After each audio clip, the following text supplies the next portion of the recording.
Seed technology का first lecture है seed and seed technology, बीज व बीज प्रौद्योगिकी, इंट्रोडक्शन, डेफिनेशन एंड इम्पोर्टेंस, परिचय, परिभाषा व महत्व। तो सबसे पहले आपको ये पता होना चाहिए कि बीज या सीड क्या होता है। तो बीज या सीड को हम लोग दो तरह से परिभाषित या डिफाइन कर सकते हैं। सबसे पहले सस्य वैज्ञानिक परिभाषा या हम एग्रोनॉमिकल डेफिनेशन इसकी दे सकते हैं, और दूसरा वनस्पतिक परिभाषा या बॉटनिकल डेफिनेशन है। तो सबसे पहले सस्य वैज्ञानिक परिभाषा या एग्रोनॉमिकल डेफिनेशन अगर अपने देखें तो बीज क्या होता है, हरासित या अविकसित रूप में, ठीक है, यानी रिड्यूस्ड फॉर्म में होता है या अनडेवलप्ड फॉर्म के अंदर होता है फसल का जीवित अंग, ठीक है, लिविंग ऑर्गन होता है किसी क्रॉप का, जिसे प्रवर्धन के लिए यानी प्रोपेगेशन के लिए, ठीक है, यानी हम लोग क्रॉप को विकसित करने के लिए यानी ज़्यादा प्रोडक्शन लेने के लिए, अर्थात नई फसल उगाने के लिए, ठीक है, न्यू क्रॉप को विकसित करने के लिए, नई फसल उगाने के लिए उपयोग किया जाता है, क्या कहलाता है, बीज या सीड कहलाता है। दूसरी तरफ अगर अपने बॉटनिकल डेफिनेशन देखें, इसकी वनस्पतिक परिभाषा देखें, तो बीज क्या होता है भी, निषेचित बीजांड होता है, एक फर्टिलाइज्ड ओव्यूल होता है जिसके अंदर क्या होता है भी, साबुत भ्रूण यानी इंटैक्ट एम्ब्रियो होता है एक तो, दूसरा संग्रहित भोजन स्टोर्ड फूड मटेरियल होता है, और तीसरा बीज चोल यानी सीड कॉट जो है वो पाए जाते हैं, क्या कहलाता है, बीज या सीड कहलाता है। अब जितने भी बीज हैं या सीड हैं वो क्या होते हैं, जीवन क्षम होते हैं यानी वायबल होते हैं। इसका क्या मतलब है, इसका मतलब ये है कि इनमें अंकुरण की क्षमता होती है, इनके जर्मिनेशन से या अंकुरण से नया पौधा या न्यू प्लांट जो है वो विकसित हो सकता है या डेवलप हो सकता है। तो यह है इसकी वनस्पतिक परिभाषा या बॉटनिकल डेफिनेशन। अब सीड वाइबिलिटी या बीज जीवन क्षमता क्या होती है अभी, बीज की अंकुरित होने की क्षमता, ठीक है, जो सीड है उसकी जर्मिनेट होने की जो कैपेसिटी है वो क्या कहलाती है, उसकी बीज जीवन क्षमता या सीड वाइबिलिटी कहलाती है। अब डेवलपमेंट ऑफ सीड या बीज का विकास किस प्रकार से होता है इसके बारे में हम लोग पढ़ेंगे। तो जितनी भी क्रॉप प्लांट्स होते हैं या फसली पौधे जो होते हैं उनमें लैंगिक जनन होता है, सेक्सुअल रिप्रोडक्शन होता है, और उसके रिजल्ट के रूप में या उसके परिणाम स्वरूप हमें बीज जो है वो प्राप्त होता है, ठीक है। सीड का फॉर्मेशन जो है वो लैंगिक जनन या सेक्सुअल रिप्रोडक्शन से होता है। पुष्प या फ्लावर जो है वो लैंगिक जनन के लिए फसली पौधों में एक संरचना पाई जाती है जिसको पुष्प या फ्लावर कहते हैं। पुष्प का जो मादा जनन भाग है, ठीक है, फीमेल जो रिप्रोडक्टिव पार्ट है वो क्या कहलाता है, अंडप या कार्पेल कहलाता है। अंडप जो है वो फिर आगे तीन पार्ट्स के अंदर डिफरेंशिएटेड होता है, तीन भाग होते हैं इसके, वर्तिकाग्र यानी स्टिग्मा, वर्तिका यानी स्टाइल, व अंडाशय यानी ओवरी। अब जो अंडाशय या ओवरी पार्ट है इसका, उसके अंदर बीजांड या ओव्यूल्स पाए जाते हैं, ठीक है। जब निषेचन हो जाता है, फर्टिलाइजेशन हो जाता है, तो उसके पश्चात जो अंडाशय या ओवरी होता है वो फल या फ्रूट में परिवर्तित हो जाता है, और जो बीजांड होता है या ओव्यूल होता है वो बीज या सीड के रूप में परिवर्तित हो जाता है। इसको डायग्राम से समझते हैं हम लोग। तो ये डायग्राम किसका है अभी, एक अंडप या कार्पेल का है। इसके तीन भाग हमने बताए, वर्तिकाग्र यानी स्टिग्मा, वर्तिका यानी स्टाइल, और तीसरा है अंडाशय यानी ओवरी। तो इस अंडाशय या ओवरी के अंदर बीजांड जो हैं वो उपस्थित होते हैं, ठीक है। एक बीजांड की अगर अपने संरचना या स्ट्रक्चर देखें तो कुछ इस तरह की होती है। इसमें इसका जो वृंत है वो कहलाता है बीजांड वृंत, ठीक है। और इसके अलावा इसमें क्या होता है, निभाग होता है, ठीक है, या इसको चलाजा भी बोल देते हैं। इसके अलावा बीजांड काय या न्यूसेलस होता है, और न्यूसेलस के अंदर ही क्या पाया जाता है, भ्रूण कोश या एम्ब्रियो सैक पाया जाता है। अब एम्ब्रियो सैक के अंदर क्या कुछ होता है अभी, इसमें दो सहायक कोशिकाएं होती हैं, ठीक है, जिनको सिनर्जिड्स भी बोल देते हैं। एक अंड कोशिका या एक्सेल होती है। इसके अलावा दो पोलर न्यूक्लियर या ध्रुवीय केंद्रक होते हैं। इसके अलावा तीन एंटीपोडल सेल्स या प्रतिमुखी कोशिकाएं होती हैं, ठीक है। इसके अलावा जो इसका कवर है या आवरण है इसका वो कहलाता है अध्यावरण या इंटेगुमेंट्स, ठीक है। और सबसे ऊपर की तरफ एक पोर लाइक या छिद्रनुमा संरचना होती है जिसको बीजांड द्वार या माइक्रोपाइल बोल देते हैं। तो ये बीजांड की संरचना है या स्ट्रक्चर ऑफ ओव्यूल है। परागकण या पॉलन ग्रेन जो होता है उसके अंदर दो नर केंद्रक होते हैं या दो मेल न्यूक्लियस होते हैं, ठीक है। जब निषेचन होता है या फर्टिलाइजेशन होता है तो उसके दौरान जो एक नर केंद्रक होता है, इन दोनों में से जो एक मेल न्यूक्लियस होगा वो अंड कोशिका या एग सेल से फ्यूजन करेगा या युग्मन करेगा, और क्या बनाएगा, द्विगुणित जाइगोट या डिप्लॉइड जाइगोट बनाता है। जबकि जो दूसरा नर केंद्रक होता है इन दोनों में से, वो क्या करता है, दो ध्रुवीय केंद्रकों से या दो पोलर न्यूक्लियाई से क्या करता है, फ्यूजन या युग्मन करता है और क्या बनाता है अभी, त्रिगुणित या ट्रिप्लॉइड पैन बनाता है। पैन का मतलब क्या है, प्राइमरी एंडोस्पर्म न्यूक्लियस। ठीक है, तो आप लोग देख सकते हो भ्रूणकोश के अंदर जो परागकण की परागनाल है उसके द्वारा दोनों के दोनों नर केंद्रक या मेल न्यूक्लियाई को छोड़ दिया जाता है। तो एक जो नर केंद्रक होगा वो किसके साथ फ्यूजन करेगा, अंड कोशिका के साथ या एग सेल के साथ, और क्या बनाएगा, जाइगोट बनाएगा। और दूसरा जो नर केंद्रक है, ठीक है, वो दोनों ध्रुवीय केंद्रकों के साथ संलयन करेगा और क्या बनाएगा, त्रिगुणित पैन का निर्माण करेगा। चलिए, अब जो फर्टिलाइजेशन है या निषेचन है वो दो तरह के होते हैं, है ना, इसलिए इसको क्या बोल देते हैं, डबल फर्टिलाइजेशन या द्विनिषेचन। तो पहला जो निषेचन होता है जिसको निषेचन फर्स्ट या फर्टिलाइजेशन फर्स्ट बोल देते हैं, उसमें एक नर केंद्रक या मेल न्यूक्लियस जो है वो अंड कोशिका या एग सेल के साथ युग्मन करता है, फ्यूजन करता है और क्या बनाता है अभी, युग्मनज या जाइगोट बनाता है, जो कैसा होता है, डिप्लॉइड होता है।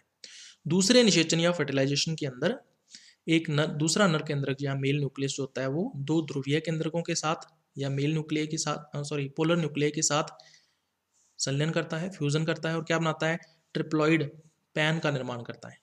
ठीक है, त्रिगुणित है ये। पैन की फुल फॉर्म क्या है, प्राइमरी एंडोस्पर्म न्यूक्लियस, या इसको हिंदी में बोल देते हैं प्राथमिक भ्रूण पोष केंद्रक। चलिए, अब जाइगोट जो है उसमें लगातार समसूत्री विभाजन होते हैं, आगे माइटोटिक डिविजन्स होते हैं और मल्टी सेलुलर या बहुकोशिकीय भ्रूण का निर्माण हो जाता है या एम्ब्रियो बन जाता है।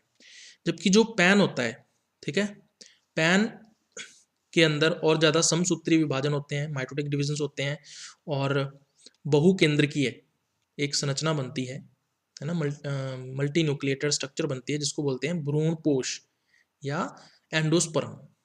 ठीक है, इस प्रकार जो मैच्योर सीड बनता है या परिपक्व बीज बनता है उसके अंदर क्या होता है, अभी भ्रूण होता है डिप्लॉइड या द्विगुणित, और भ्रूणपोष होता है एंडोस्पर्म जो कि ट्रिप्लॉइड या त्रिगुणित होता है। भ्रूणपोष का कार्य क्या है, अभी ये भ्रूणपोष या एंडोस्पर्म एम्ब्रियो या भ्रूण को पोषण प्रदान करने का कार्य करता है, उसको नरिशमेंट या न्यूट्रिशन प्रोवाइड करता है।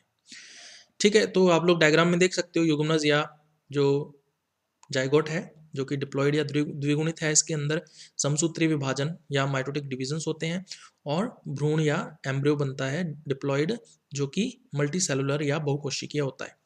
दूसरी तरफ जो पैन है जो कि ट्रिप्लॉइड या त्रिगुणित होता है, इसमें समसूत्री विभाजन होते हैं इस केंद्रक के अंदर और मल्टी न्यूक्लिएटेड या बहुकेंद्रकीय संरचना बनती है जिसको भ्रूणपोष या एंडोस्पर्म कहते हैं।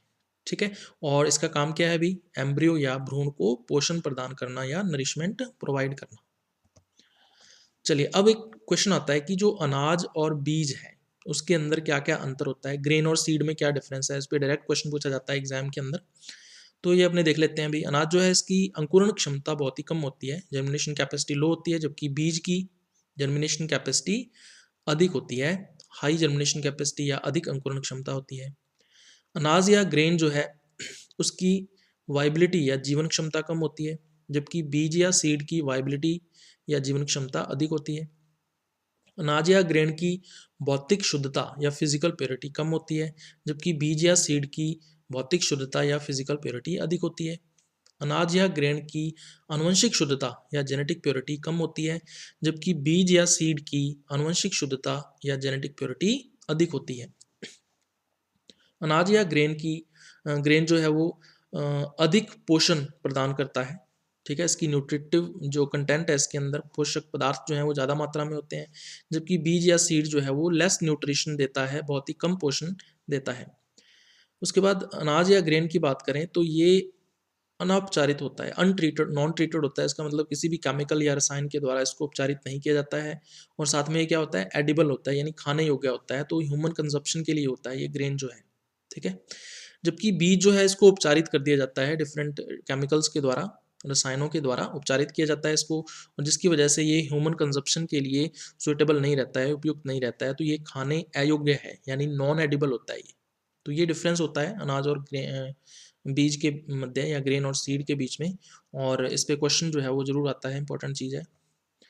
उसके बाद बीज प्रौद्योगिकी या सीड टेक्नोलॉजी को हम लोग किस प्रकार से परिभाषित कर सकते हैं।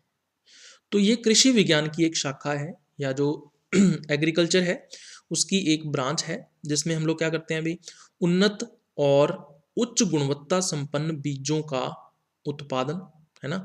उन्नत का मतलब होता है इम्प्रूव्ड, और उच्च गुणवत्ता संपन्न मतलब हाई क्वालिटी वाले जो सीड्स या बीज होते हैं उनका हम लोग उत्पादन करते हैं, प्रोडक्शन करते हैं। संसाधन यानी कि प्रोसेसिंग करते हैं, भंडारण यानी कि स्टोरेज करते हैं उसका, और परीक्षण यानी कि टेस्ट करते हैं लैब के अंदर, और वितरण डिस्ट्रीब्यूशन करते हैं उसका किसानों के अंदर।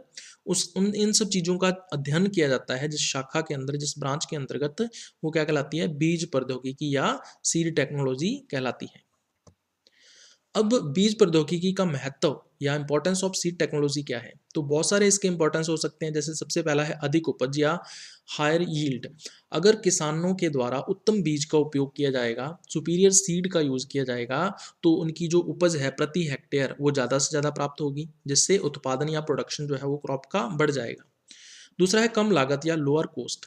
अगर किसान या फार्मर उत्तम बीज यानी सुपीरियर सीड का यूज करता है, तो जो खर्च है, ठीक है, अन्य खर्च हैं जैसे उर्वरक जो है ना, फर्टिलाइजर्स का जो खर्च है वो कम हो जाता है। सिंचाई के लिए जो पानी है वो कम से कम देना पड़ता है इरिगेशन के लिए। उपकरण जो भी इंस्ट्रूमेंट्स यूज़ करता है वो फार्मिंग के लिए, वो उनका खर्च भी कम हो जाता है। इसके अलावा कीटनाशी इंसेक्टिसाइड जो वो यूज़ करता है, उस पर जो कॉस्ट है वो भी कम हो जाती है, तो कम से कम कीटनाशी वो यूज़ करेगा। वह श्रम पर लागत, ठीक है, जो लेबर है, लेबर कॉस्ट वो भी कम हो जाती है, ठीक है। तो इसका मतलब किसान को इसका फायदा होता है। जबकि अगर खराब बीज का उपयोग किया जाए, ठीक है, अगर जो बैड सीड है उसका यूज किया जाए किसान के द्वारा या फार्मर के द्वारा, तो अन्य लागत खर्च व्यर्थ जाती है, तो अदर जो कॉस्ट होती है वो वेस्ट जाती है, ठीक है। जैसे कीटनाशी का छिड़काव किया वो वेस्ट जाएगा, उर्वरक उसने डाले वो भी वेस्ट जाएंगे, ठीक है, क्योंकि प्रोडक्शन प्रति हेक्टेयर जो है वो होता ही नहीं है। तो ये दूसरा इंपॉर्टेंस है। उसके बाद तीसरा है अधिक आय या मोर इनकम। वैज्ञानिक विधि से या साइंटिफिक मेथड से जो बीज प्रोड्यूस किया गया है या उत्पादित किया गया है, ठीक है, उसका उपचार किया होता है केमिकल्स के द्वारा, रसायनों के द्वारा वो उपचारित होता है, जिससे कीटों व रोगों का जो संक्रमण है ना, इंसेक्ट्स एंड डिजीजेस का जो अटैक है वो कम से कम होता है, तो उससे बचाव हो जाता है। जिससे क्या होगा भाई, जो प्राप्त उपज है वो अधिक होगी, है ना, जो यील्ड है प्रति हेक्टेयर वो ज़्यादा से ज़्यादा मिलेगी, और उसके साथ साथ जो बीज है वो अच्छी गुणवत्ता वाला होगा, है ना, जो उपज मिल रही है वो अच्छी गुणवत्ता वाला प्रोडक्ट पादप का प्राप्त होगा, ठीक है। और जब किसान उसको मार्केट के अंदर, बाजार के अंदर लेके जाएगा, तो उसको बाजार में, मार्केट में अच्छा भाव जो है वो मिलता है उसको, ठीक है। तो इसका मतलब इकोनॉमिक बेनिफिट या आर्थिक लाभ होता है किसान को। उसके बाद नेक्स्ट इसका इंपॉर्टेंस है विश्वसनीयता या रिलायबिलिटी। तो किसान भी क्या करता है, मार्केट या बाजार में जाता है और जो सर्टिफाइड सीड है या प्रमाणीकृत बीज है उसको खरीदता है। तो किसान को यह विश्वास रहता है कि जो बीज वह खरीद रहा है, ठीक है, जो परचेज कर रहा है सीड, वो उन्नत किस्म का है, ठीक है, वो सुपीरियर वैरायटी का है। तो ये भी एक इसका इंपॉर्टेंस या महत्व है। उसके बाद आता है सही जानकारी या करेक्ट इन्फॉर्मेशन। तो बीज पैकेट जो है उसके ऊपर एक लेबल लगा हुआ रहता है, ठीक है, उस लेबल के ऊपर कुछ जानकारी या इन्फॉर्मेशन दी हुई होती है। जैसे प्राप्त बीज की वंशावली, जो सीड उस पैकेट के अंदर है बीज, उसकी पेडिग्री या वंशावली क्या है वो उस पर लिखी रहती है। भौतिक शुद्धता प्रतिशत, कितनी फिजिकल प्योरिटी है उस बीज की, ठीक है, वो उसके अंदर लिखी रहती है। आनुवंशिक शुद्धता प्रतिशत, जेनेटिक प्योरिटी का जो परसेंटेज है, कितने परसेंट है, वो उसके ऊपर लिखा रहता है। इसके अलावा अंकुरण प्रतिशत, कितने प्रतिशत जर्मिनेबिलिटी है, जर्मिनेशन परसेंटेज जो है वो लिखा रहता है। नमी प्रतिशत, कितना मॉइस्चर कंटेंट है ना, कितने प्रतिशत, वो उसके ऊपर लिखा रहता है। इसके अलावा कृषि विधियों की जो जानकारी है ना, जो जिस जिस मेथड के उपयोग से सीड का प्रोडक्शन किया गया है, उस मेथड के बारे में जो जानकारी है विषय पत्रक पैकेट के अंदर रखा रहता है। उसके अंदर भी एक कागज होता है पैकेट के अंदर, जिसके ऊपर विधियां लिखी होती हैं, कौन सी कृषि विधि के उपयोग से इस बीज का उत्पादन जो है वो किया गया है। तो ये था अभी अपना आज का लेक्चर।